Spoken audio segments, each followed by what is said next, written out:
15 شعبان کی رات جسے عرف عام میں شب برات کہا جاتا ہے، چھٹکارے کی رات، حالانکہ یہ چھٹکارے کی رات دراصل حقیقت میں جو قرآن کی روح سے چھٹکارے کی رات ہے اور تقدیر کے فیصلوں کی رات ہے، وہ رمضان کے آخری عشرے کی تاک راتوں میں سے ایک رات ہے۔ میں انشاءاللہ اس پہ احادیث بھی بیان کر دوں گا۔ بہرحال یہ 5 احادیث پبلک میں مشہور ہیں، 5 کی 5 ضعیف ہیں۔ سن لیجئے، پہلی حدیث جامعہ ترمذی اور سنن ابن ماجہ سے ہے، مشکات میں ہے 1299، بڑی مشہور حدیث ہے۔ اما عائشہ رضی اللہ تعالیٰ عنہ کہتی ہیں، آپ صلی اللہ علیہ وآلہ وسلم کو میں نے ایک رات بستر پہ نہیں پایا تو میں آپ کو ڈھونڈتے ہوئے نکلی تو آپ صلی اللہ علیہ وآلہ وسلم بقیع غرقد تشریف لے گئے تھے، بقیع قبرستان میں، اور آپ صلی اللہ علیہ وآلہ وسلم نے وہاں پر یعنی دعا فرمائی، اور اما عائشہ کہتی ہیں کہ میں آپ صلی اللہ علیہ وآلہ وسلم سے پہلے ہی واپس آ گئی تو آپ صلی اللہ علیہ وسلم نے مجھ سے مخاطب ہو کر فرمایا کہ کیا تم نے یہ گمان کیا تھا کہ اللہ اور اس کا رسول تم سے خیانت کریں گے؟ یعنی سانس پھولا ہوا تھا تو آپ کو پتہ چل گیا کہ یہ میرے پیچھے آئی تھی، یعنی مراد یہ کہ تم یہ سمجھی کہ میں کسی اور زوجہ کے پاس چلی گئی، اور وہی اما عائشہ نے کہا کہ ہاں میں یہی سمجھی تھی۔ تو آپ نے فرمایا یہ بے شک نصف شعبان کی رات ہے، یعنی 15ویں رات ہے شعبان کی، 14 اور 15 کی درمیانی رات۔ اس رات اللہ تعالیٰ آسمان دنیا پر نزول فرماتا ہے جیسا کہ اس کی شان کے لائق ہے، اور بنی کلب کی بکریوں کے بالوں سے بھی زیادہ لوگوں کی مغفرت کر دیتا ہے، لیکن یہ روایت ہے ضعیف۔ ڈاکٹر طاہر القادری صاحب یہ روایت پڑھتے پڑھتے ٹھٹک گئے، کیونکہ اس کے آگے لکھا تھا امام ترمذی نے کہ روایتی جعلی ہے، لیکن یہ علماء اتنے بے شرم ہیں اور بالکل خیال نہیں کرتے ہیں کہ آدھی حدیثیں پڑھتے ہیں، اور چلے کوئی جاہل ہو تو ہم اس کو بینیفٹ آف ڈاؤٹ دے سکتے ہیں، لیکن اگر کوئی عالم اس طرح کی کام کرے گا تو اس کو تو پھر ہم نہیں چھوڑیں گے۔ یہ بے شرمی کی انتہا ہے اور علمی خیانت کی انتہا ہے۔ ٹھٹک گئے۔ آگے کے الفاظ ہیں، امام ترمذی کہتے ہیں کہ یہ روایت منقطع ہے، سب سے شدید جرح ہے کہ راویوں کی ملاقات ہی نہیں ہے آپس میں، اور وہ کہتے ہیں اس میں جو تبع تابعی ہے یحییٰ بن کثیر، اس کی ملاقات تابعی عروہ سے ثابت نہیں جو سیدہ عائشہ کے بھانجے تھے، اور جو تبع تابعی ہے حجاج، اس کی ملاقات یحییٰ بن کثیر سے سما ثابت نہیں ہے۔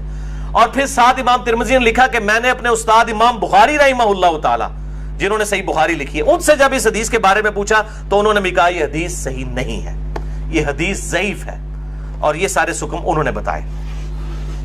البتہ ایک حدیث ہے صحیح مسلم میں 2256، جس میں رات کا تو ذکر نہیں کہ یہ کون سی تھی، بہرحال یہ الفاظ موجود ہیں صحیح مسلم 2256 کہ آپ صلی اللہ علیہ وسلم ایک دفعہ رات کو اٹھ کے قبرستان بقیع غرقد چلے گئے، 3 دفعہ یوں ہاتھ اٹھا کر آپ نے دعا کی، بڑی لمبی دعا کی، اما عائشہ بھی پیچھے پہنچی، اور پھر بعد میں پہلے ہی وہ آگے اپنے بسترے پہ سانس پھولا ہوا تھا، آپ نے فرمایا کہ تو میرے پیچھے آئی تھی، تو نے کیا سمجھا اللہ اور اس کا رسول خیانت کریں گے؟ سیم وہی الفاظ ہے۔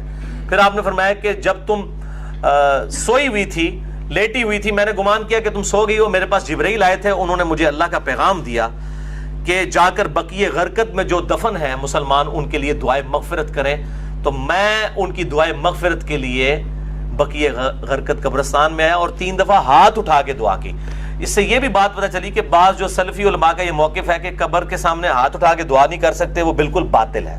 قبر کے سامنے ہاتھ اٹھا کے دعا کر سکتے ہیں، اور اس میں یہ نہیں ہے کہ وہ قبر والے سے مانگ رہے ہیں، وہ آپ اللہ ہی سے مانگ رہے ہیں۔ نبی صلی اللہ علیہ وسلم نے بقیع غرقد قبرستان میں 3 دفعہ ہاتھ اٹھا کے دعا کی، صحیح مسلم 2256۔ بلکہ المستدرک للحاکم میں موجود ہے کہ تمہارا رب حیا فرماتا ہے اس شخص سے جو ہاتھ اٹھا کے دعا کرے کہ اسے محروم لوٹائے۔ ہاتھ اٹھا کے دعا کرنا یہ افضل عمل ہے، اور آپ ہر دعا کے لیے، ایون نماز کے بعد بھی آپ اجتماعی دعا کی بات نہیں کر رہا، الگ سے جو آپ دعا ہاتھ اٹھا کے کریں تو زیادہ بہتر ہے، نہ بھی اٹھائیں تب بھی ٹھیک ہے۔ ہم ٹائلٹ میں جاتے ہیں تو ہاتھ اٹھا کے دعا کرنے تو نہیں جاتے، کر کے جاتے، یا بسم اللہ جو ہم پڑھتے ہیں کھانے سے پہلے ہاتھ اٹھا کے تو نہیں، دونوں طریقے سے بہتر ہے کہ آپ ہاتھ اٹھا کے کریں، اس سے بغیر بھی بالکل ثابت ہے۔ دیکھ لیں میں ساتھ کتنے چھوٹے چھوٹے مسائل بتا دیتا ہوں، اور یہی جو مسلم کی حدیث ہے 2256، اسی میں وہ دعا ہے، السلام علیکم اہل الدیار من المؤمنین والمسلمین وَإِنَّا إِن شَاءَ اللَّهُ بِكُمْ لَلَاحِقُونَ نَسْأَلُ اللَّهَ لَنَا وَلَكُمُ الْعَافِيَةَ، جو قبرستان جانے کی دعا ہے کہ اے اس قبرستان کے رہنے والے مسلمان مرد و عورت، مومنین مرد و عورت، ہم تم پر سلامتی بھیجتے ہیں، اور ہم تم سے اللہ کے حضور جو ہے وہ عافیت کا سوال کرتے ہیں، بے شک ہم بھی مر کے تمہارے پاس آنے والے ہیں، اپنے لیے بھی اور تمہارے لیے بھی اللہ کے حضور ہم عافیت کا سوال کرتے ہیں۔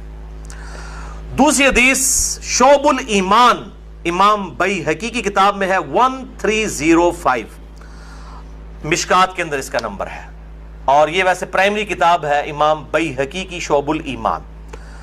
ام عائشہ کہتی ہیں کہ 15 شعبان کی رات تھی، اس کے بارے میں آپ صلی اللہ علیہ وآلہ وسلم نے فرمایا کہ 15ویں رات کو اس سال پیدا ہونے والے اور اس سال فوت ہونے والوں کے نام لکھ دیے جاتے ہیں، اسی رات اعمال اوپر چڑھتے ہیں اور لوگوں کا رزق بھی لکھ دیا جاتا ہے۔ یہ سارے فضائل قرآن کے اندر سورہ القدر سورت نمبر 97 میں تقدیر کے فیصلے کی رات اور سورہ الدخان کے اندر شب قدر کے بارے میں آئے ہیں۔ اور میرا اصول یہ ہے کہ اگر کوئی حدیث جس کو محدثین بھی ضعیف کہہ رہے ہوں اور وہ قرآن سے بھی ٹکرا رہی ہو تو اس کو ریجیکٹ کرنا بالکل آسان کام ہے۔ اس حوالے سے وہ حدیث بھی میں انشاءاللہ بعد میں بتا دیتا ہوں۔ تو یہ روایت بھی منقطع ہے، اس میں ابن حارث جو تابعی ہے اس کی سیدہ عائشہ سے کوئی ملاقات ثابت نہیں ہے، یہ منقطع روایت ہے۔ اور دوسرے طریق میں ابن کثیر العبدی ضعیف راوی ہے۔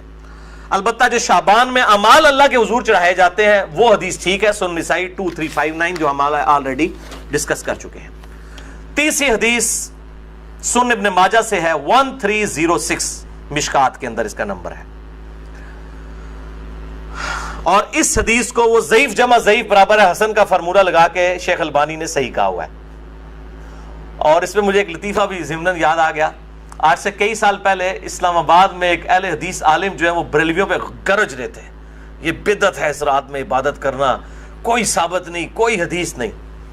تو میں نے ان کو ایک چٹ لکھ کے بھیجی کہ آپ کے جو روحانی ابا جان ہے محدث اعظم سعودیہ شیخ ناصر الدین البانی، انہوں نے تو یہ سنن ابن ماجہ کی روایت کو جو مشکات میں 1306 ہے اس کو تو صحیح کہا ہوا ہے، تو مہربانی کر کے یہ جتنا غصہ ہے یہ البانی پہ بھی نکالیں آپ۔ تو اگر آپ کہتے ہیں اس کی اجتہادی غلطی ہے تو ان بیچاروں کو بھی اجتہادی غلطی کہہ کے چھوڑ دیں، یعنی آپ نے دوگلی پالیسی کیوں رکھی ہے؟ یا کم از کم پبلک کو بتائیں تو صحیح۔ لے جی بے شرمی کی انتہا ہے، اس بندے نے چٹ بھی پڑھی ہے لیکن بیان نہیں کیا۔ اپنے بابے سب کو ہی پیارے ہیں، ہمارا بابا ہمیں پیارا تو وہی صاحب ہے، بابے سب کو پیارے ہیں۔ یہ بابوں کا فتنہ بڑا خطرناک ہے، چاہے وہ کسی بھی شکل میں نکل آئے۔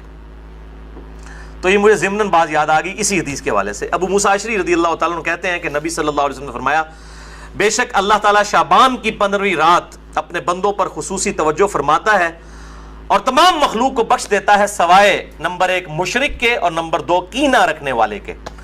یہ انتہائی سخت ضعیف روایت ہے اور اس میں کئی حکم ہیں۔ نمبر 1 زبیر بن مسلم اور عبد الرحمن مجہول راوی ہیں، ان نون راوی ہیں، جن کا کوئی یعنی لاپتہ راوی ہیں، جن کا کوئی تعارف نہیں ہے۔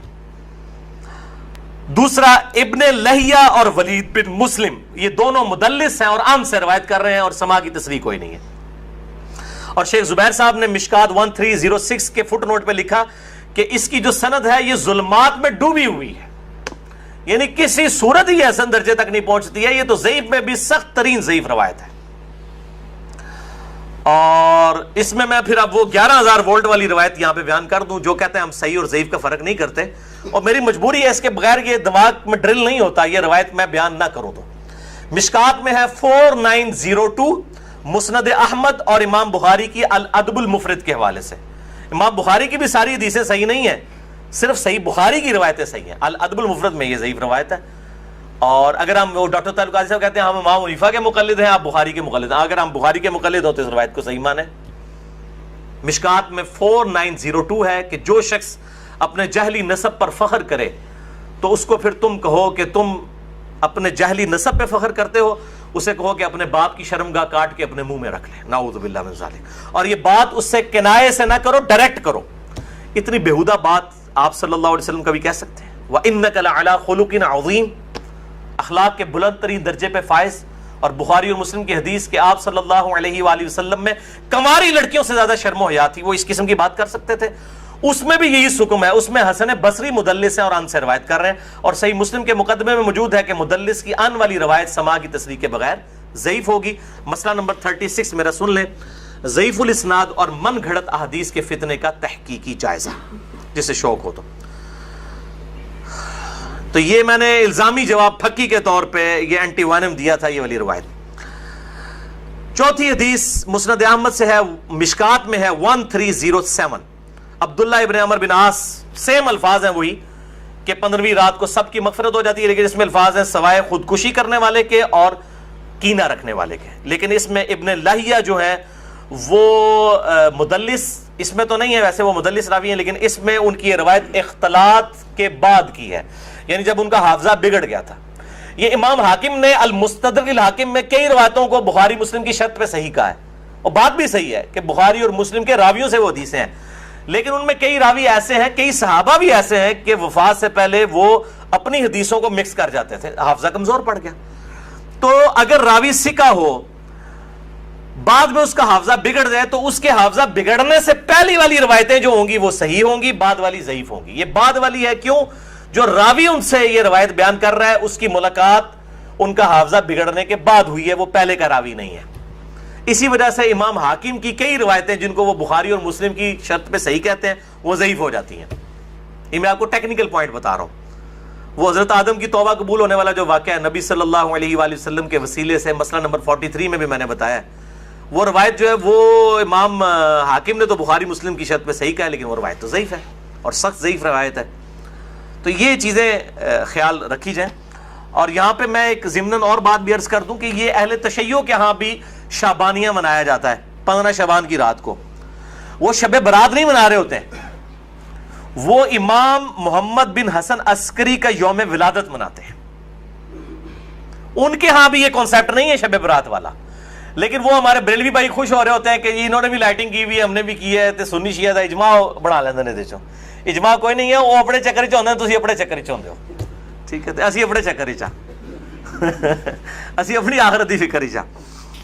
تو وہ امام محمد بن حسن عسکری کا یوم ولادت. 5ویں حدیث سنن ابن ماجہ سے ہے، مشکات میں 1308.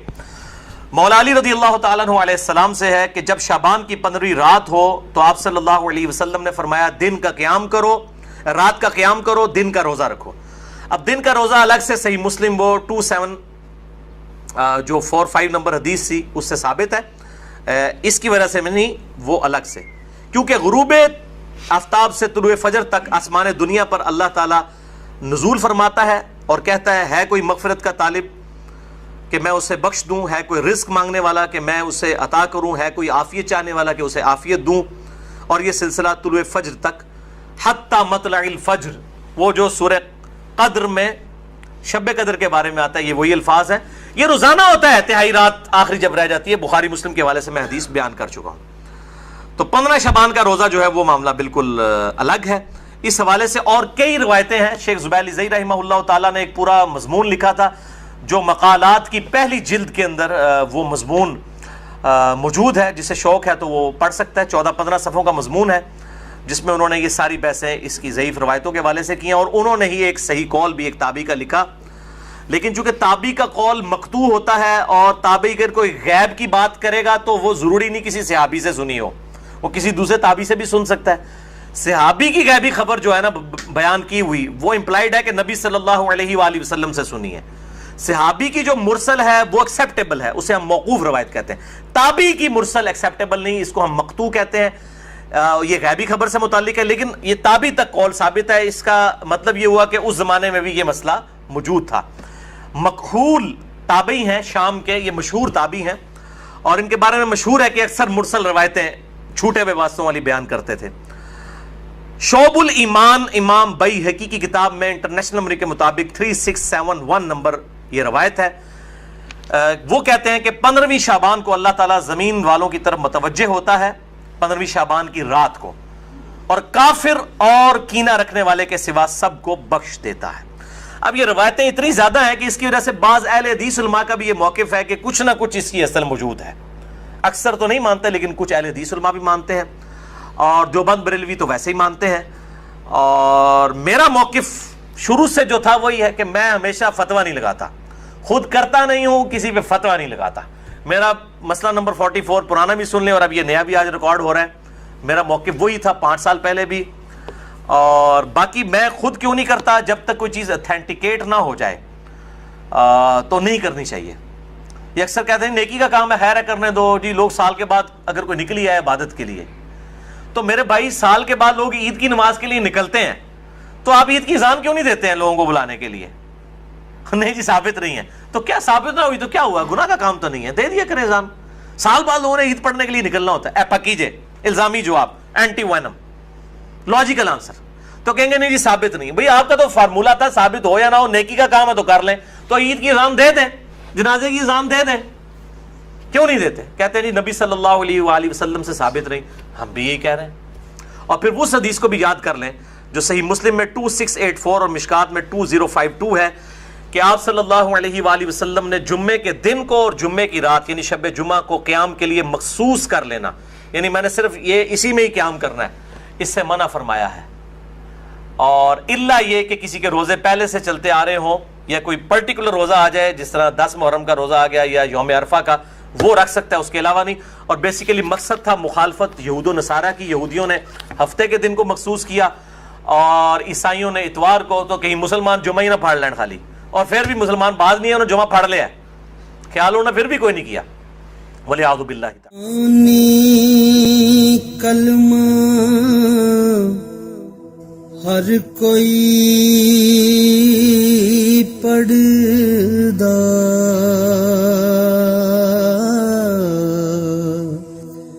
تے دل دا پڑھدا کوئی